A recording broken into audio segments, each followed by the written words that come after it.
accrochez-vous jëfandikoo leen bu baax a baax. Est-ce que xam ngeen lii nga xam ne moom mooy seen logiciel Prism Live Studio dafa ñëw ak mise à jour yu bees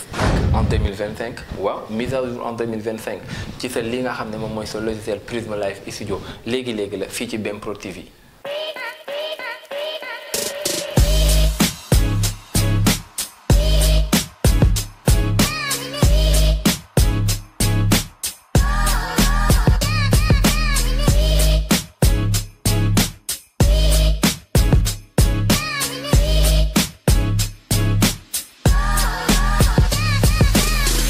Donc ñu ngi nii ci plateforme Prism Live Studio donc ku xool plateforme bi ak plateforme bi ñu njëkk a def da ngay xam ne donc am na différence donc actuellement nii donc dañuy fexe dem ci li nga xam ne mooy produit soo ñëwee produit donc da ngay gis application mobile ak application bureau donc mobile bi cela veut dire pour ñi nga xam ne dañ koy def ci seen portable bureau cela veut dire ñun ñu yor ordinateur donc léegi dañuy jéem a wàcc ñu xool donc pour ñii di ko télécharger fan la ñu war a télécharger ak ban la ñuy télécharger parce que ñu bëri dañuy jaawale donc bu ñuy télécharger ak ban la ñu war a télécharger donc fu ñu nekk nii donc pour ñi nga xam ne ordinateur la ñu yor ñi nga xam ne Windows ak Mac donc moom laay signaler noonu ñu wàccaat ñu xool voilà donc nga gis ni donc mise à jour 2025 dafa extraordinaire donc lu bëri dafa yokku ci li nga xam ne moom mooy Prism Live Studio donc ay outils intelligents yi nga xam ne donc pour gën a mun a taaral sa vidéo mu gën a mun a jaar yoon donc mobile bi moo nekk nii pour ñi nga xam ne ci seen portable lañ koy bëgg a télécharger mobile bi moo nekk nii soo xoolee auparavant donc mobile bi soo ko doon télécharger da ngay dem pour da nga doon jàll ba Play Store léegi ñoom nag ci seen ci biir ordinateur mun nga jaaree foofu pour télécharger sax yi nga xam ne moom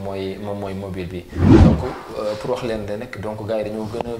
gën a liggéey li nga xam ne mooy Prism Live Studio donc tous les fonctionnalités donc pour les streams en direct donc mu nekk ay mbir yi nga xam ne ay mbir yu extraordinaire li nga xam ne moom mooy seen logiciel Prism Live donc yokku na ko wala indi na ko donc nag mise à jour bi dafa am lu ci am maanaam par exemple dañoo supprimer suñu Prism Live Studio ñëw am lu ñu leen wonaat di am leneen lu ñu leen wonaat parce que ñu bëri donc ñu ngi télécharger Prism Live Studio mais dañuy juum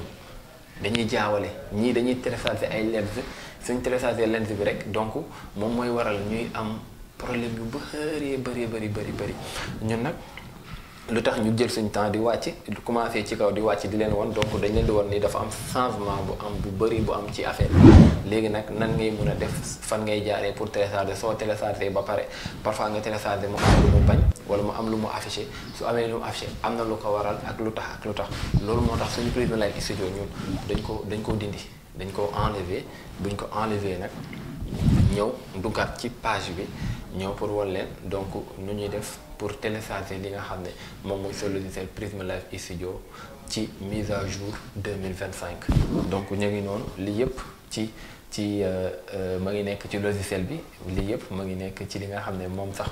mooy fi nga xam ne moom mooy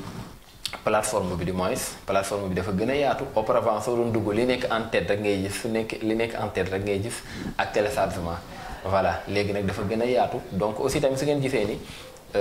affaire bi plateforme bi donc anglais la waaye man may defal traduction en français lu tax may def traduction en français te laalu ma ko sax parce que loolu ay réglage la dinaa ci ñëw ak yéen wala leen nu ñuy dugalee Google traduction ci sa ordinateur nga xam ne plateforme boo dugg su nekkee anglais la da koy traduire directement sans sax nga ciy sonn léegi dañuy dem ñu télécharger li nga xam ne moom mooy suñu logiciel Prism Live Studio donc Windows bi la ñuy jël parce que ñun Windows la ñu yor ñu jël format Windows donc ma ngi noonu di télécharger wu voilà ñu xaar mu télécharger wu donc di leen wax rek ni Prism Live actuellement moom dafa gën a amaat dafa gën a esquive ba leen dafa gën a amaat puissance pour yéen ñi nga xam ne donc nekkoon ngeen ci dem leen ngeen defaat ay mise à jour parce que am na lu bëri lu ci yokk su ngeen xoolee suñu dernière vidéo bu ñu def mooy mise à jour 2024 donc actuellement yàlla def na ñu ngi ci 2025 ñu ñëw ci mise à jour 2025 pour won ñu bëri actuellement téléchargé nañ ba pare yegsi na ma ngi noonu léegi dañ koy jéem a installé tamit dinañ war tamit ci biir installation bi ma ngi nii di leen xamaleen ne Prisma Live Studio jusqu'à présent amul lu dul anglais espagnol ak ay chinois amagul ba tey français donc cela veut dire ni wala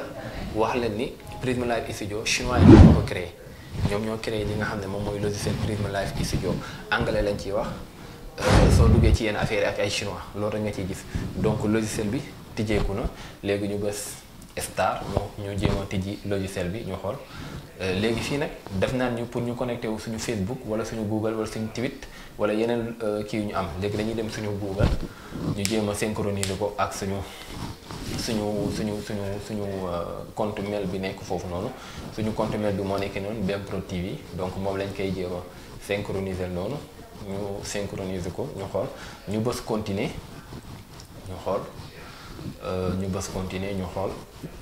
voilà suñu bësee continuer ñu xaar parce que lii tamit comme connexion bi dama ngi tàkk day xaw a yéex pour ñu bàyyi ko xel voilà léegi fii danaan ñu donc lu ñu doon def réussir na loolu la ñu wax nii en anglais donc léegi sama bësee traduction ma ngi nii donc daf koy traduire donc léegi fii nii nag erreur bi lan la ñu bëri dañuy ñëw ba fii ne suñu logiciel du ubbeeku lu tax du ubbeeku parce que heure bi xaar nga pause foofu parce que heure bi ñu bëri dañ fiy yegg fi suñu waree tijji seen logiciel mu bañ lu tax muy bañ nag daf leen di wax ni seen heure bu nekk ci ordinateur bi donc réglé wul il faut que nga régler sa heure pour logiciel bi mu tijjeeku léegi nag su ko defee da ngay dem nga régler sa heure soo régler sa heure donc logiciel bi day tijjeeku moo tax soo xoolee sax ci benn côté donc dama dem traduire affaire bi ma ko demee traduire en français ma indil leen ko mais lu mu leen di wax danaan leen seen logiciel donc mënul installé wu parce que heure bi nekk ci ordinateur bi donc heure bi baaxul adéquat wul ak logiciel bi donc il faut que mu adéquat ak logiciel bi pour logiciel bi mën a tijjeeku te ñu bëri actuellement problème bii la ñu am moo tax man ma supprimer sama logiciel ñëwaat ci pour wan leen donc ñi nga xam ne ñu ngi doogu gis vidéo Prisma Live Studio ñu xam ne suñ ko installé mu bañ a tijjeeku nañ xam ne seen heure bi nekk ci seen ordinateur heure boobu moom moo baaxul léegi lu ñuy def heure boobu noonu su baaxulee dañuy dem ñu defar seen heure ba mu baax suñ ko defaree heure bi su baaxee rek gis nga soo ko installé waatee rek day tijjeeku doo fa sax di yàggal day tijjeeku su tijjeekoo après fii lay ñëw directement fi ma pause nii fii lay ñëw après ñu continuer ñu xool ñu daal di bës ok ñu xool suñ bësee ok donc ubbeeku na donc suñu logiciel ubbeeku na ma ngi noonu su beekoo comme le may wax tout le temps rek actuellement moom duñ ciy def lu bëri lu dul di leen wan donc scène baa ngi noonu source baa ngi noonu audio mix baa ngi noonu léegi ci kaw nag ñu xool actuellement am na ay différents comptes yu fi nekk Facebook Twitter et cetera ñun léegi dañuy fexe connecté suñu benn compte ñu ne dañuy jël YouTube ñu dem ci YouTube ñu jéem a connecté suñu compte YouTube bi ñu xool ñu xaar tuuti pour mu tijjee ko parce que connexion bi da ciy joué léegi ma ngi noonu ñu demaat ci BMPROD TV ñu connecté ko parce que sànq gisoon ngeen connexion bu ñuy loolu nii tam daf ñoo waroon connecté wu donc connexion bi 2 fois lay nekk da ngay connecté wu 2 fois connecté wu pour am accès ci biir mais connecté wu pour amaat accès bi nga xam ne donc day relier directement sa compte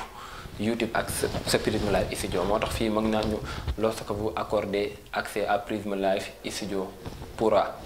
gérer votre compte YouTube en savoir plus donc ñu vérifier application Prisma Live Studio digne de confiance ñu continuer su nekkee assuré nañ ñu xaar di nga gis ci kaw léegi day connecté YouTube bi maa ngi téléchargé ñu xool après yeneen logiciel yu fa taxaw yépp dañuy dem YouTube bi donc moo fay nekk donc jeex na ma ngi noonu YouTube bi affiché wu na ma ne ko YouTube bi affiché wu na donc nii la ñuy tijjee li nga xam ne moom mooy seen logiciel Prisma Live Studio jëlul temps mise à jour bu bees la mise à jour 2025 pour yow mi nga xam ne yaa ngi doog a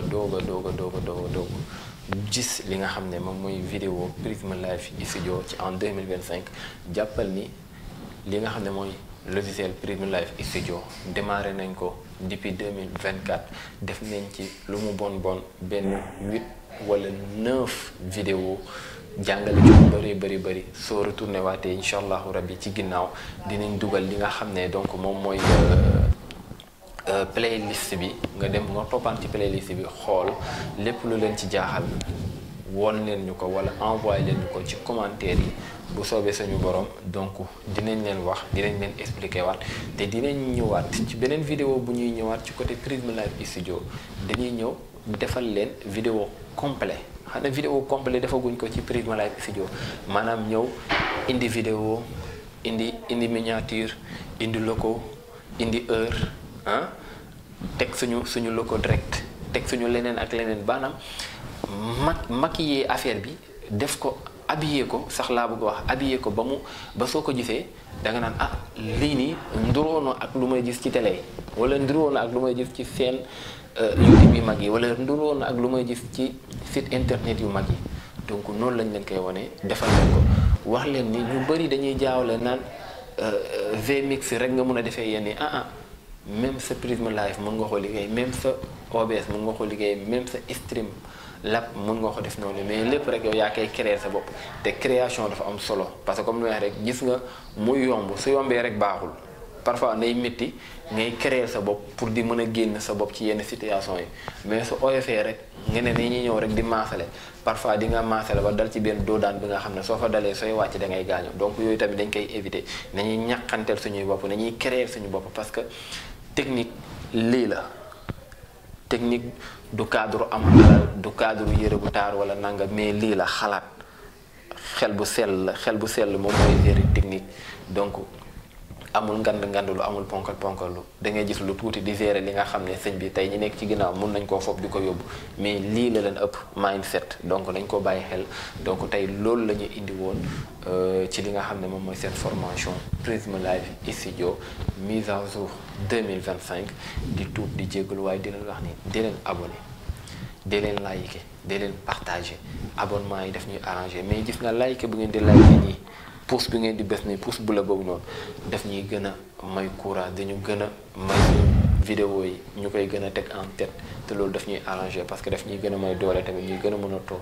di ñëw fii di waxtaan ak yéen ci li nga xam ne moom mooy seeni formation wala seen vidéo libre di leen wax fàttali nag semaine bu ne dinañ jël ñaari vidéo dugal ko ci li nga xam ne moom mooy ci page bi moo xam su waxul ci Prism Live dina wax ci Stream ba wala mu wax ci leneen ak leneen ak leneen ak leneen donc ñu ngi nii am nañ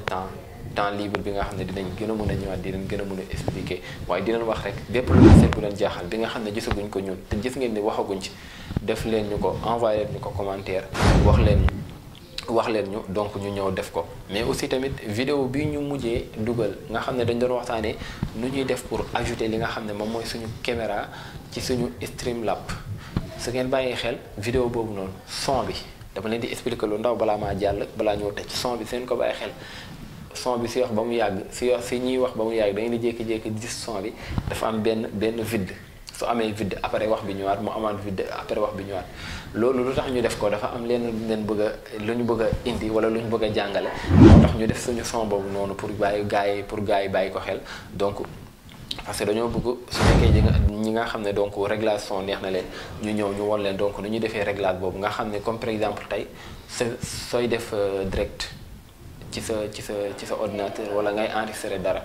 gis nga soo waxee soo noppee rek donc benn bruit du duggaat léppay tëju day fermé wu léegi soo waxaatee affaire bi dem maanaam donc dañ ko def benn réglage bi nga xam ne réglage bu extraordinaire la te loolu ma ngi seen biir logiciel Prism Live Studio ma ngi seen biir logiciel OBS Studio ma ngi seen biir logiciel Streamlab OBS kon donc jarul tiit su leen arrangé su leen neexee yéen def leen ko ci commentaire yi rek nee leen nañ ko waxtaanee rek ñun donc ñu ñëw dugg waxtaanee leen ko A ba Z wax leen ni nii lañ koy defee parce que parfois da ngeen di gis suñuy wax am yenn son yi tegu ci suuf background yi gis nga background boobu noonu mun nga ko def en direct du nekk sax montage da nga koy dugal ci biir logiciel bi yaa ngi comprendre régler ko ci partie bureau yaa ngi comprendre wàññi gain bi yokku sa gain micro am noo koy gérer di ko synchroniser gis nga foo waxul rek background bi day jóg sooy wax background bi wàcc mu nekk automatique lii nag ay mbir la yi nga xam ne ñun ñoo ko bëggoon def ci vidéo boobu noonu pour bàyyi gars yi am lu ñu xaw a dute pour ñu ñëw wax leen lu tax ñu def ko ak lu tax ñu def ko donc loolu lépp ci ay mbiru technique la donc di leen jéggul waat bu baax a baax te di leen wax di leen abonné ci suñu seen BM Prod TV salaamaaleykum wa rahmatullah